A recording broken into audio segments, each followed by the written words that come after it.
Welcome to Legends of Humanity, the international history storytelling channel where we bring to life the extraordinary journeys of the people who changed the course of the world.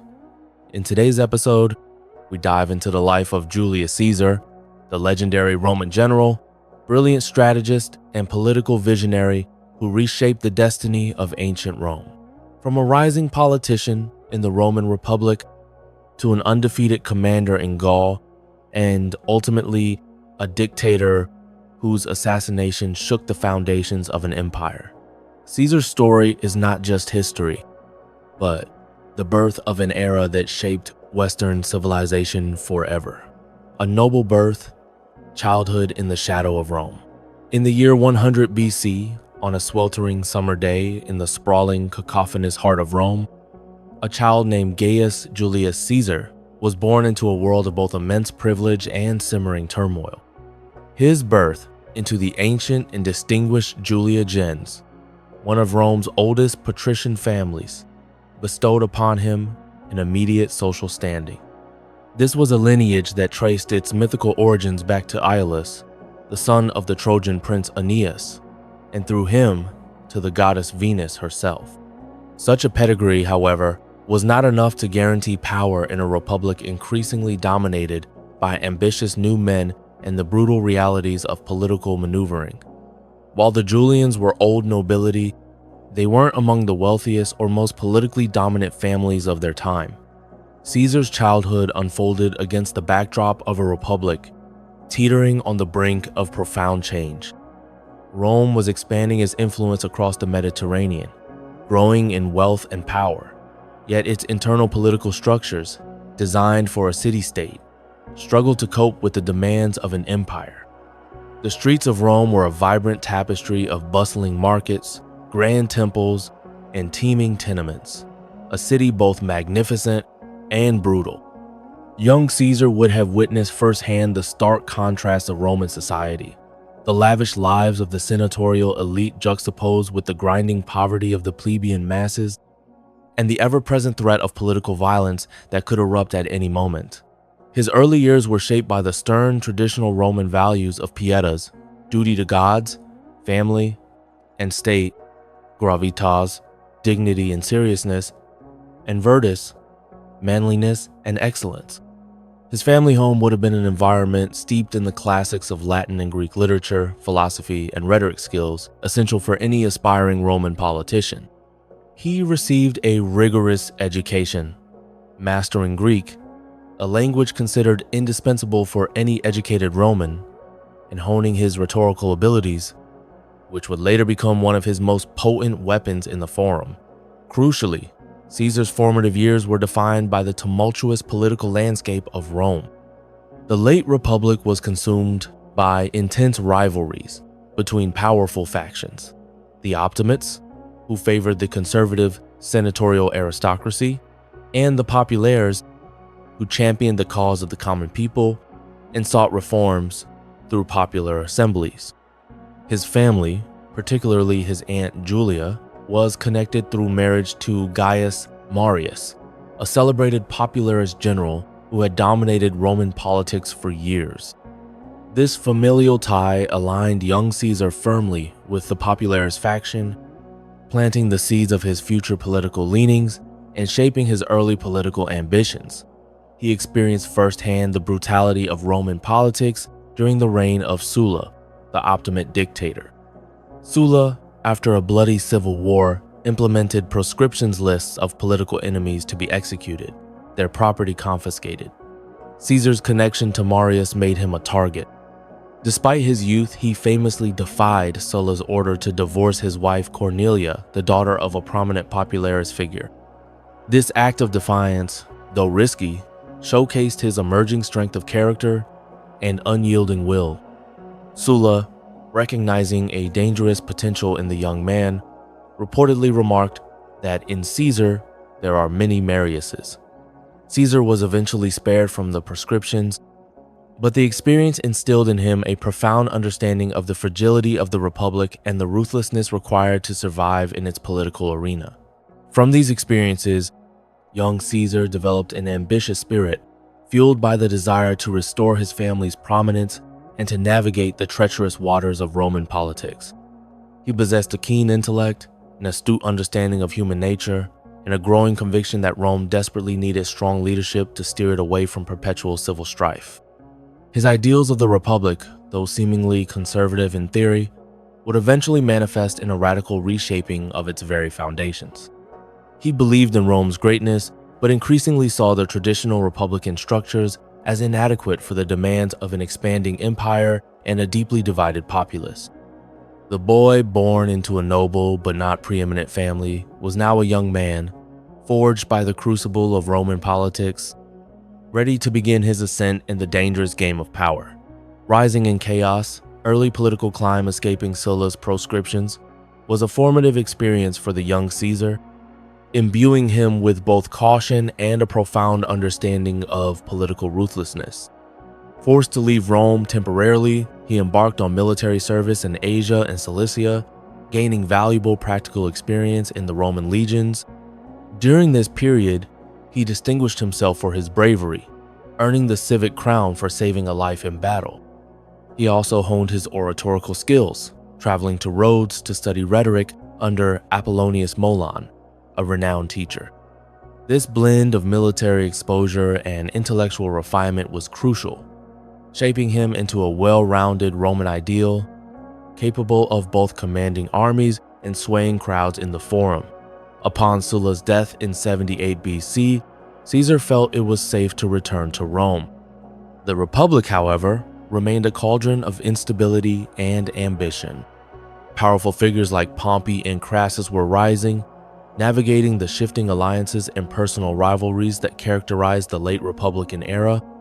It was within this tumultuous environment that Caesar began his deliberate and calculating early political climb. He was not born into immense wealth like some of his peers, which meant he had to invest heavily in popular support and public displays of generosity, often incurring significant debt. His early career followed the traditional cursus honorum, the sequence of public offices held by aspiring politicians.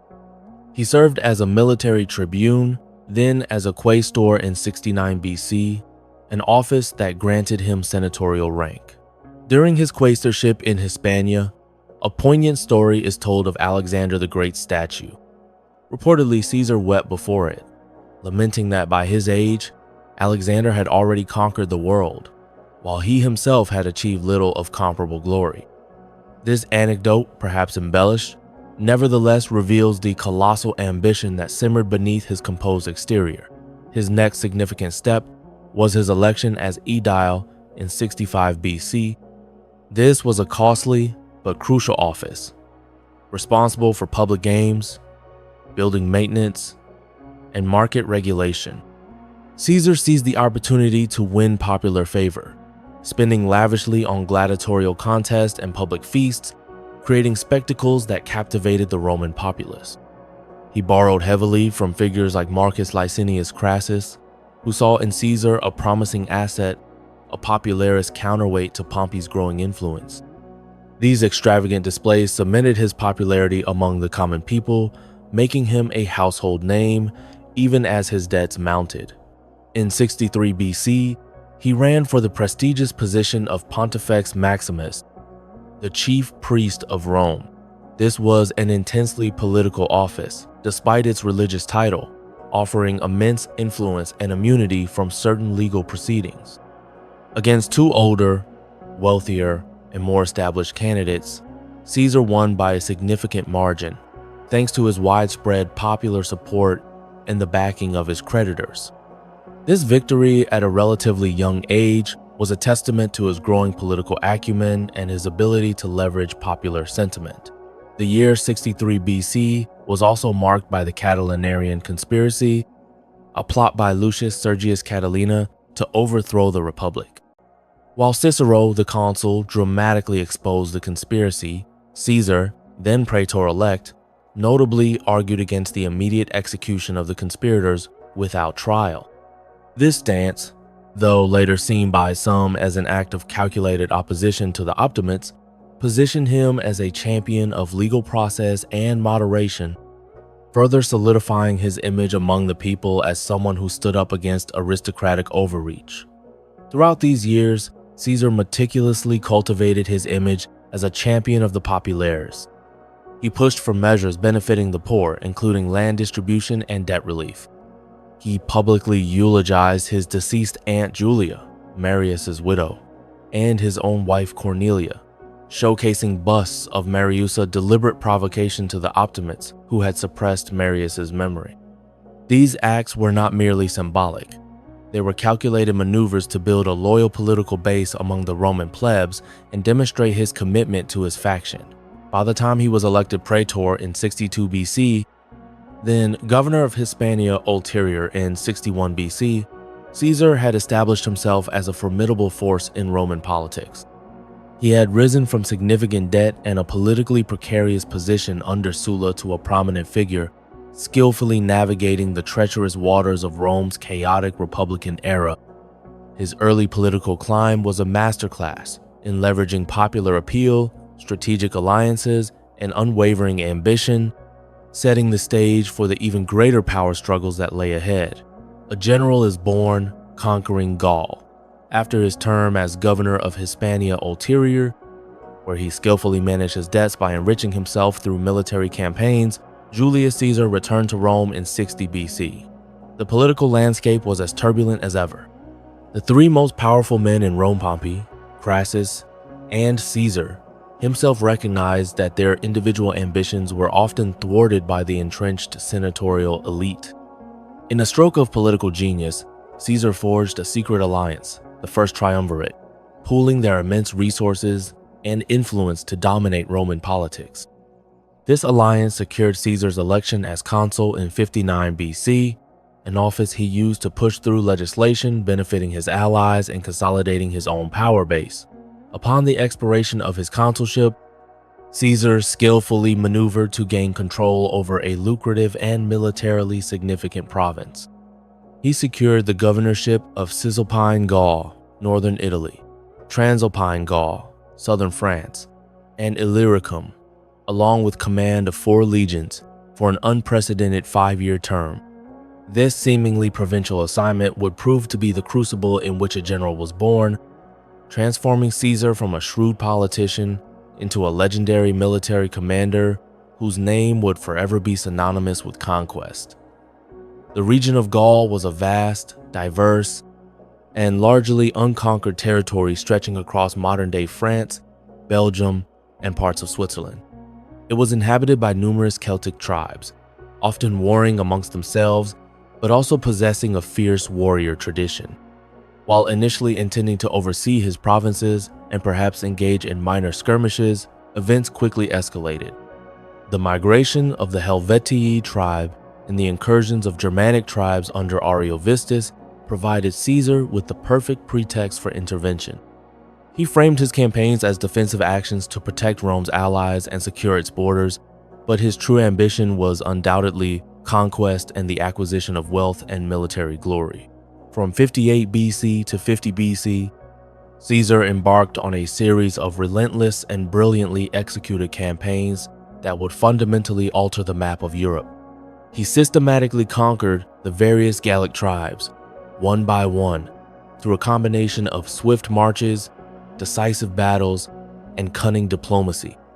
His first major victory came against the Helvetii in 58 BC, demonstrating his mastery of logistics and his army's discipline. He then swiftly crushed Ariovistus, expelling the Germanic threat from Gaul. Caesar's military genius shone through in his innovative tactics and unparalleled leadership. He possessed an uncanny ability to inspire unwavering loyalty in his troops, who adored him for his personal courage, his willingness to share their hardships, and his generous rewards for bravery. He was always at the forefront of the fighting, often risking his own life, which earned him the deep respect of his legions. He also demonstrated remarkable engineering prowess, famously constructing a bridge across the Rhine in just 10 days to intimidate the Germanic tribes, and building a massive circumvallation and contravallation system during the siege of Alesia. The Gallic Wars were not without their challenges. The Gauls, under charismatic leaders like Vercingetorix, often united to resist Roman domination, leading to desperate and protracted conflicts. The siege of Alesia in 52 BC was the culmination of these struggles, a testament to Caesar's strategic brilliance.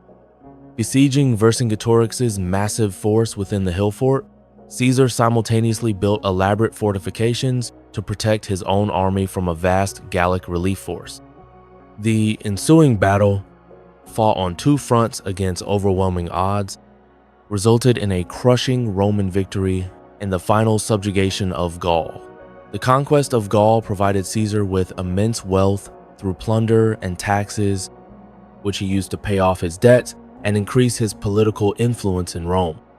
More importantly, it forged him into a general of unparalleled renown, a commander who had led his legions through seemingly impossible odds to conquer a vast and formidable territory. His legions, hardened by years of continuous warfare, were now utterly devoted to him, a personal army whose loyalty superseded their allegiance to the Senate. He had not merely conquered Gaul, he had transformed his army into an invincible force and himself into Rome's most celebrated and powerful figure, eclipsing even Pompey in military prestige. The stage was now set for the ultimate confrontation, a clash that would determine the fate of the Republic itself. Crossing the Rubicon, no turning back. The immense success of Julius Caesar in Gaul, while bringing him unparalleled military glory and immense wealth, simultaneously fueled growing apprehension and jealousy in Rome. His extended governorship and extraordinary military achievements had fundamentally altered the balance of power. The Senate, particularly the Optimist faction led by figures like Cato the Younger, viewed Caesar's escalating power and his deep popularity with the common people and, critically, his legions as an existential threat to the Republic. The delicate political alliances that formed the first triumvirate had fractured.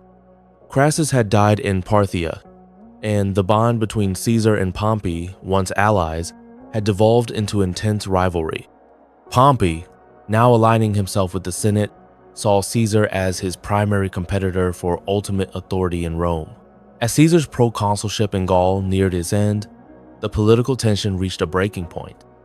The Senate, driven by a desire to curb Caesar's influence and prevent him from running for consul in absentia, which would allow him to bypass the vulnerability of being a private citizen subject to prosecution, demanded that he disband his army and return to Rome as a private citizen.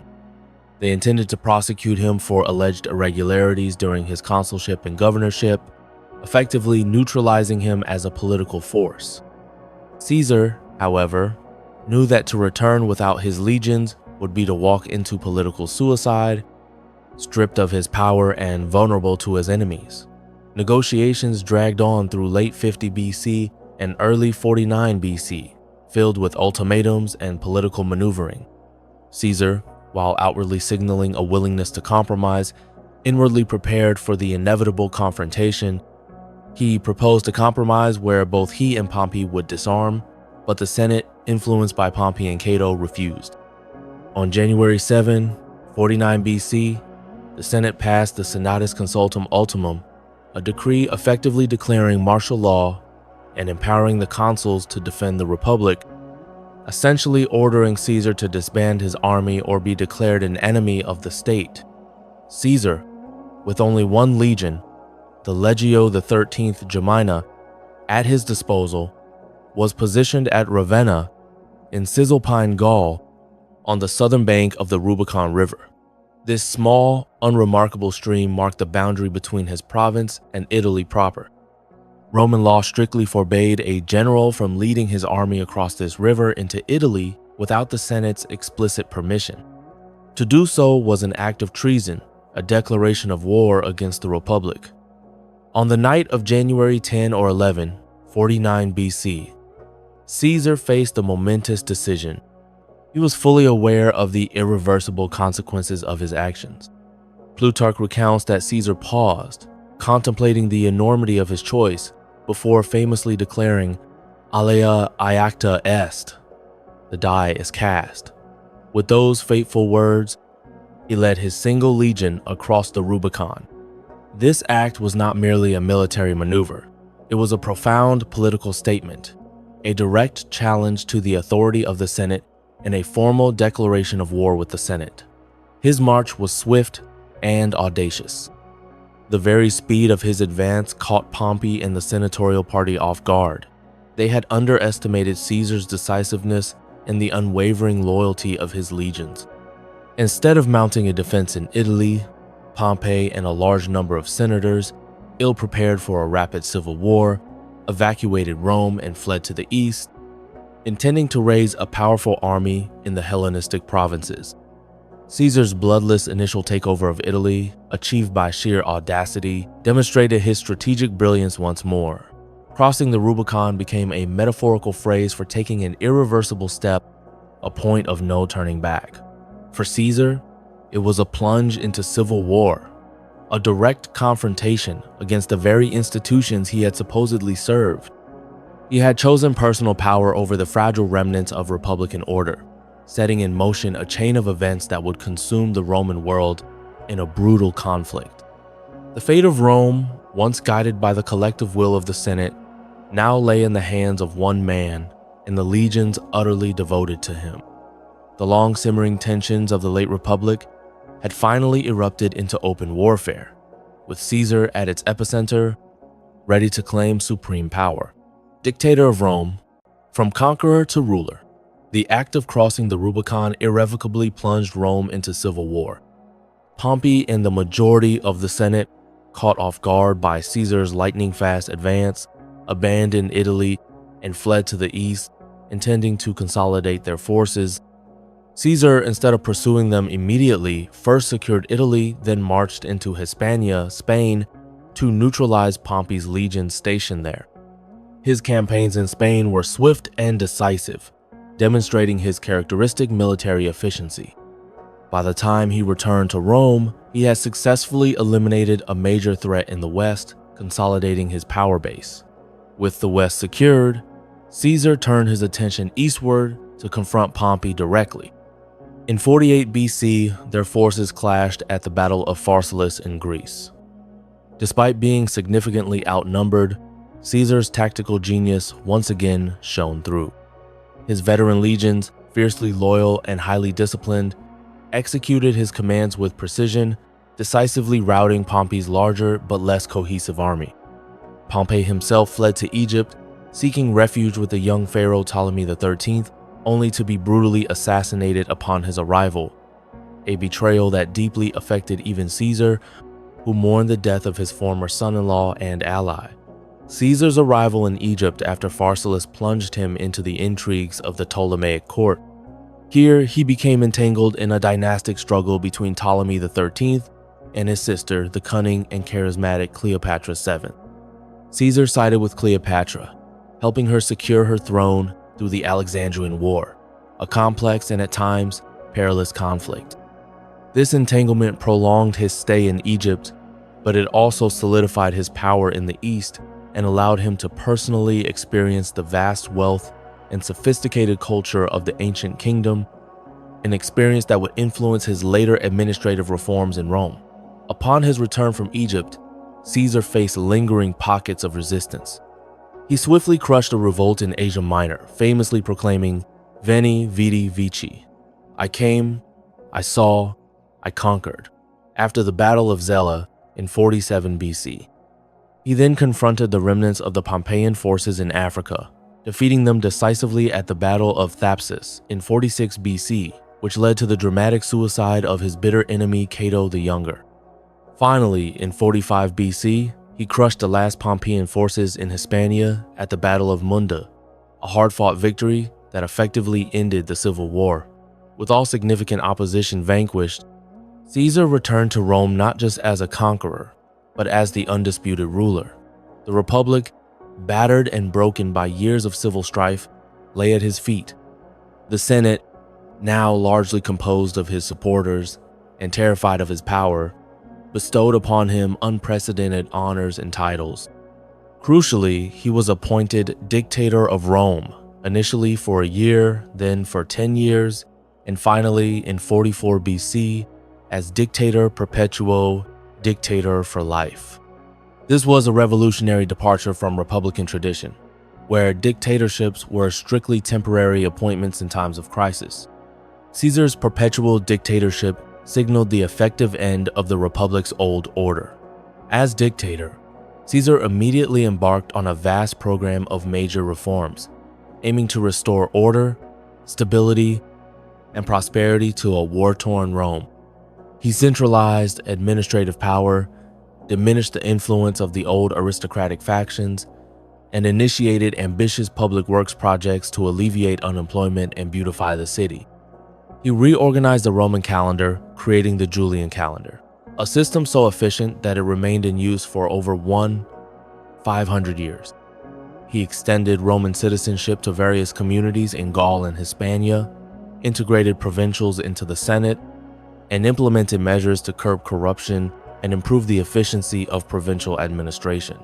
He also addressed social issues, enacting debt relief for the poor and establishing veteran colonies throughout Italy and the provinces, providing land for his loyal soldiers. His reforms were sweeping and far-reaching, demonstrating his vision for a revitalized Rome under centralized authority. By establishing absolute power, Caesar fundamentally altered the political landscape, shifting Rome from a chaotic republic plagued by factionalism and civil war towards a more autocratic system. He had not merely conquered his enemies, he had begun to remake Rome in his own image, setting the stage for the imperial era that would follow his tumultuous reign. Love and power. Cleopatra and the East. Having consolidated his power in Rome as dictator, Julius Caesar's attention was drawn back to the East, a region that continued to be a vital source of wealth, political influence, and strategic importance for the burgeoning Roman sphere. It was in Egypt, following his defeat of Pompey at Pharsalus, that Caesar had first encountered Cleopatra VII, the last pharaoh of the Ptolemaic dynasty, and a figure who would become inextricably linked with his legend. This relationship was far more than a mere personal dalliance. It was a powerful nexus of love, ambition, and geopolitical strategy that profoundly influenced both Caesar's immediate actions and Rome's future trajectory in the East. When Caesar arrived in Alexandria in 48 BC, he found Egypt embroiled in a bitter civil war between the young pharaoh Ptolemy XIII and his older sister and co-ruler Cleopatra. The Ptolemaic court was a viper's nest of intrigue, and both siblings desperately sought Caesar's backing. Cleopatra, renowned for her sharp intellect, linguistic prowess, and captivating charisma rather than conventional beauty, famously had herself smuggled into Caesar's presence, rolled up in a rug, a dramatic entrance that immediately captivated the Roman general. Caesar, always pragmatic, quickly recognized Cleopatra's superior intelligence and political acumen. He sided with her, engaging in the Alexandrian War, 48-47 BC, to secure her throne. This conflict, though initially risky for Caesar's small force, ended with Ptolemy XIII's death and Cleopatra firmly established as the undisputed ruler of Egypt. Their relationship deepened during this period, marked by shared intellectual pursuits and a powerful mutual attraction. In 47 BC, Cleopatra gave birth to a son, Caesarion, whom she claimed was Caesar's child. While Caesar never formally acknowledged him as his heir in Rome, the existence of Caesarion undeniably forged a personal and political bond between the two leaders. The affair with Cleopatra was not merely a private matter, it has significant implications for Rome's imperial strategy. Egypt, with its immense agricultural wealth, particularly its grain supply, was the breadbasket of the Mediterranean. By placing a loyal, if powerful ally like Cleopatra on the throne, Caesar ensured Rome's access to these vital resources without the administrative burden and potential instability of direct annexation. Cleopatra, in turn, gained the military and political backing of the most powerful man in the Roman world, securing her dynasty's survival. Caesar's fascination with Egypt and the broader East went beyond his personal relationship with Cleopatra. He spent months there, exploring its ancient wonders, studying its sophisticated administration, and absorbing its rich culture. He was deeply impressed by Egypt's wealth, its centralized governance, and its long-standing traditions. This experience undoubtedly broadened his imperial vision, suggesting possibilities for centralized power and monarchical rule that went against the traditional, though failing, republican ideals of Rome. He even brought Egyptian astronomers to Rome, who helped him reform the Roman calendar, leading to the creation of the Julian calendar. Cleopatra herself later visited Rome, arriving in great splendor and staying in Caesar's villa, causing considerable scandal among the traditional Roman elite. Her presence, along with Caesar's increasingly regal behavior and his adoption of various Eastern symbols of power, fueled suspicions that he intended to declare himself king, a title anathema to Republican Romans. The sight of a foreign queen, mother of a potential son to Caesar, parading through Rome only intensified the fears of those who believed Caesar was dismantling the Republic and embracing an Eastern-style monarchy. While his presence in Egypt and his relationship with Cleopatra cemented Rome's influence in the vital Eastern Mediterranean, it also contributed to the growing anxieties among some factions in Rome. This intimate connection between love and power, between the Roman dictator and the Egyptian queen, showcased Caesar's willingness to break norms and his boundless ambition. It was a clear sign that Caesar's vision for Rome's future, heavily influenced by his experiences in the East, stretched far beyond the confines of traditional republican governance, ultimately accelerating the fears and resentments that would culminate in his dramatic downfall. The Ides of March. The betrayal begins. Despite his unparalleled triumphs and sweeping reforms, Julius Caesar's absolute power and increasingly monarchical behavior stirred deep currents of fear and resentment within the heart of the Roman Republic. His elevation to dictator perpetuo, the right to wear purple robes, traditionally reserved for kings, and the placement of his statue alongside those of the gods in temples were seen by many as blatant assaults on republican traditions. The very notion of a single man holding such supreme authority was anathema to the deeply ingrained Roman psyche, which had overthrown its kings centuries ago to establish the Republic. While Caesar was immensely popular with the common people and his legions, the aristocratic elite, particularly those who prided themselves on upholding republican liberties, viewed him with growing alarm. They feared that he intended to declare himself King of Rome, an act that would effectively destroy the Republic for good and revert Rome to a monarchy, a system they had fought for generations to escape. Whispers of tyranny grew louder, and the belief that Caesar was a dangerous threat to the cherished Roman values of freedom and senatorial governance spread amongst the patrician class.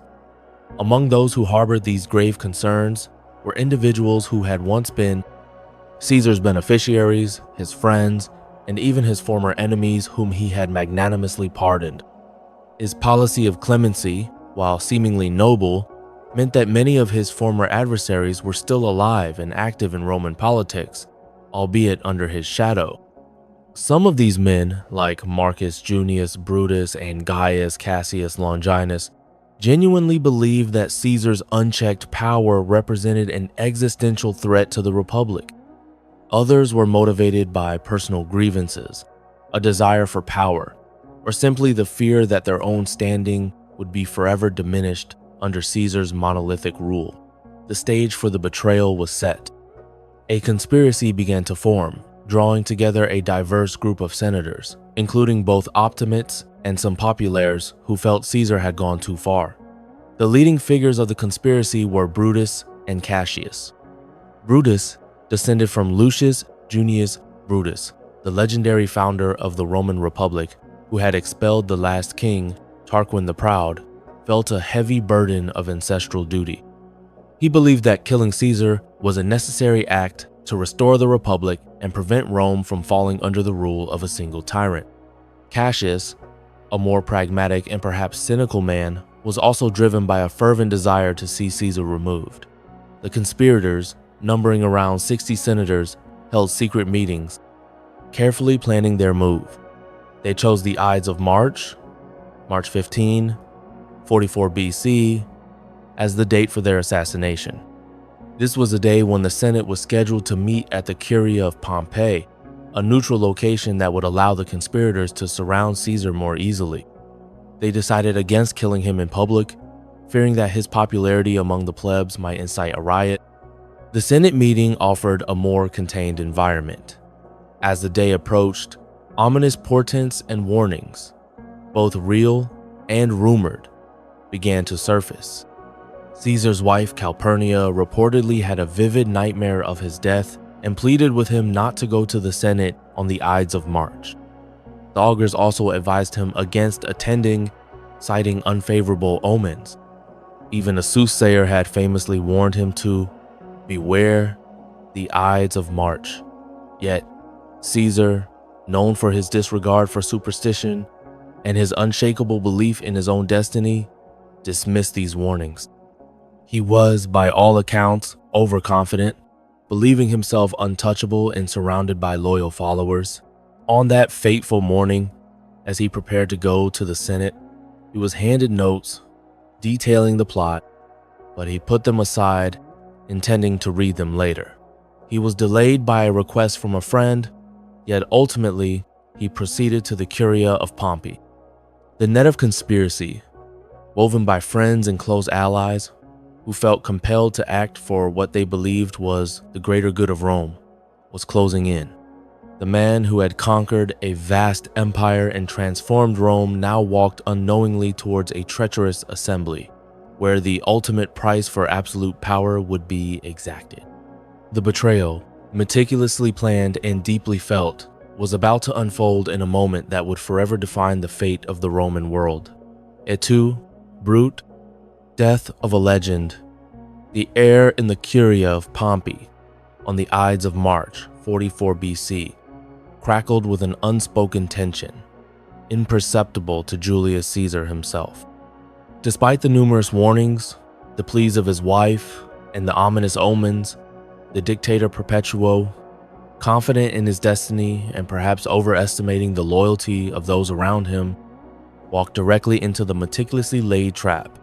He entered the Senate chamber, unaware that the men greeting him with feigned deference held daggers concealed beneath their togas, ready to strike.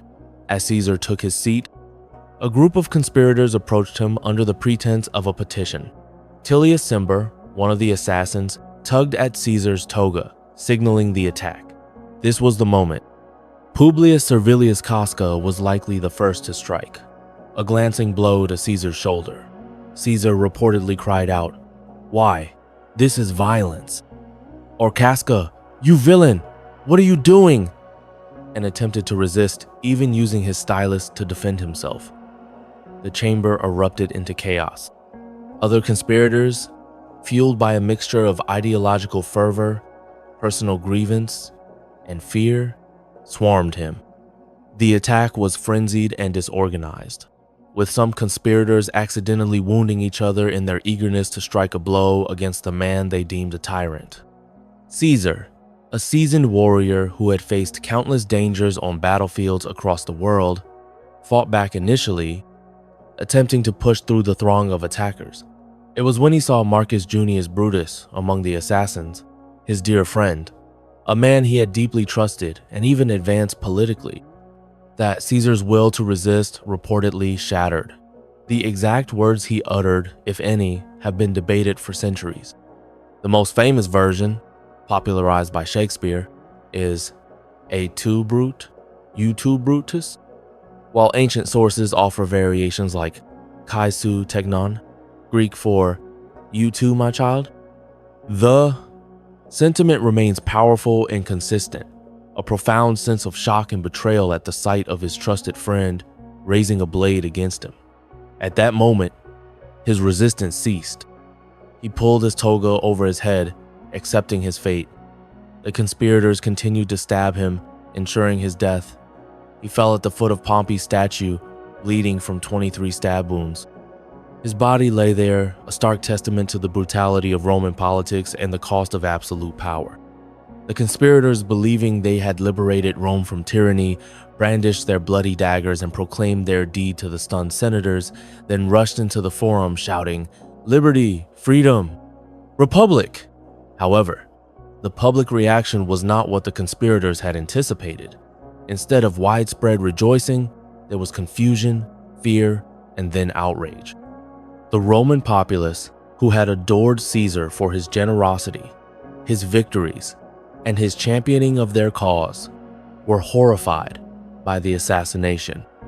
The conspirators had misjudged the depth of Caesar's popularity and the extent to which the Republic's foundations had already shifted. The death of a legend on the Ides of March in the Curia of Pompeii was a moment of immense historical significance. It was a classic assassination, not just for its brutality, but for its profound political and personal betrayals. The conspirators believed they were restoring the Republic, but in reality, they had merely opened the door to another, even more devastating civil war. The vacuum left by Caesar's demise was too great, his influence too pervasive. The act meant to save the Republic ultimately hastened its transformation into an empire, a process that would be completed by the very man who would claim Caesar's legacy. The blood spilled on the floor of the Curia marked not an end, but a violent, irreversible turning point in the history of Rome. The aftermath: Rome without Caesar. The immediate aftermath of Julius Caesar's assassination on the Ides of March was not the triumphant return to republican liberty that his assassins had envisioned.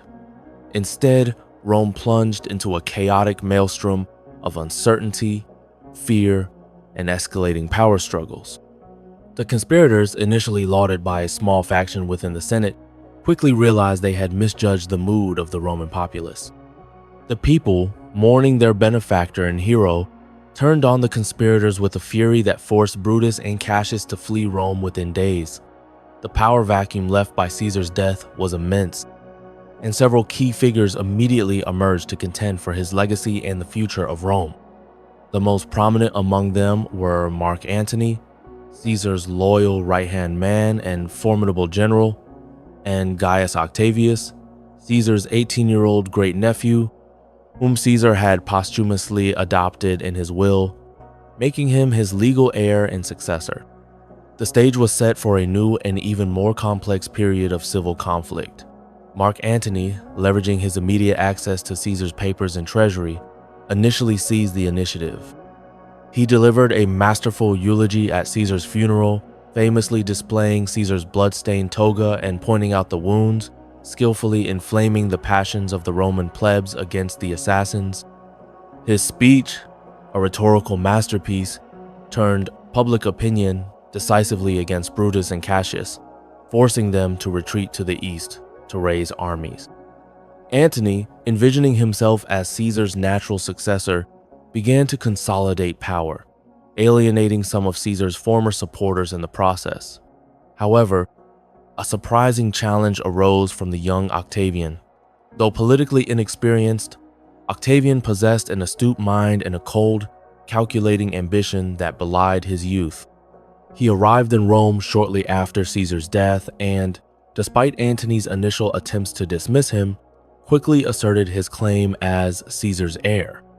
He won over many of Caesar's veteran legions by showering them with gifts and promises, and cleverly cultivated popular support by emphasizing his familial connection to the beloved dictator. The struggle between Antony and Octavian, both vying for Caesar's inheritance and the loyalty of his former legions, dominated the immediate months following the assassination. The initial rivalry between Antony and Octavian escalated into open conflict, but necessity soon forced them into an uneasy alliance. In 43 BC, they formed the Second Triumvirate with Marcus Aemilius Lepidus, another of Caesar's generals. Unlike the First Triumvirate, this alliance was legally sanctioned by the Roman state, granting its members immense power to restore order and punish Caesar's assassins. The triumvirs immediately began a brutal campaign of proscriptions, even more extensive than Sulla's, eliminating thousands of their political enemies and consolidating their financial resources. This chilling period of state-sanctioned murder demonstrated the ruthless pragmatism of the new leaders and their willingness to sacrifice republican norms for power. Their combined forces then marched eastward to confront liberators Brutus and Cassius, who had amassed formidable armies in Greece and the East. The decisive confrontation came at the Battle of Philippi in 42 BC. In two bloody engagements, the triumvirs decisively defeated the armies of Brutus and Cassius. Both conspirators, facing capture and humiliation, committed suicide. Their deaths marked the definitive end of any serious organized Republican resistance. With the assassins eliminated, the Roman world was carved up between the triumvirs. Lepidus, a less formidable figure, was soon marginalized. Power fell into the hands of Octavian and Antony, setting the stage for their inevitable clash. Antony took control of the eastern provinces, while Octavian secured Rome and the West. This division, though seemingly amicable at first, was a temporary truce. The vast Roman state, now without Caesar but with his ghost ever present, was heading towards its final civil war, one that would determine not just who would rule Rome, but whether it would remain a republic in any form, or finally transition into the imperial system that Caesar had, perhaps unintentionally, foreshadowed. The chaos that followed Caesar's death ensured that Rome could never truly go back to its former self. The immortal Caesar, legacy of a Titan Julius Caesar's assassination, intended to restore the Roman Republic, paradoxically accelerated its demise. The subsequent civil wars, culminating in Octavian's victory over Antony and Cleopatra, paved the way for the establishment of the Roman Empire under Augustus. Yet, even in death, Caesar's presence loomed larger than life, his actions and innovations leaving an immortal legacy that shaped not only Rome but also the course of European, and indeed, modern world history. At the heart of Caesar's enduring impact are his reforms. As dictator, he embarked on a comprehensive program to address the deep-seated problems plaguing the Republic. The Julian calendar, a marvel of astronomical precision, rectified the ancient Roman calendar's inaccuracies and became the standard calendar for much of the world for over 500 years. Its influence still evident in our Gregorian calendar today. His agrarian laws settled thousands of landless veterans and poor citizens on public lands, alleviating social unrest and providing a new agricultural base. He initiated massive public works projects, including the construction of the Julian Forum and the Basilica Julia, which beautified Rome and provided employment. He also streamlined the inefficient Roman bureaucracy, standardized provincial administration, and extended Roman citizenship to various non-Italians, integrating them more fully into the Roman sphere. These reforms, driven by a desire for order and efficiency, laid much of the groundwork for the future stability of the Roman Empire. Beyond specific policies, Caesar's greatest influence on Rome was his role in the transition from republic to empire. His crossing of the Rubicon, his unprecedented accumulation of power, and his ultimate perpetual dictatorship demonstrated that the old republican system, with its checks and balances, could no longer govern an expansive empire. He effectively concentrated power in the hands of a single individual, providing a blueprint for the imperial model that his adopted son, Octavian, Augustus, would perfect. While he never formally became an emperor, his title, Caesar, became synonymous with imperial rule, later evolving into titles like Kaiser in German and Tsar in Russian. He showed that a strong, centralized authority was capable of bringing order out of chaos, a lesson not lost on future Roman rulers. His military achievements, particularly the conquest of Gaul, expanded Rome's dominion significantly, bringing vast new territories and resources into the Roman orbit.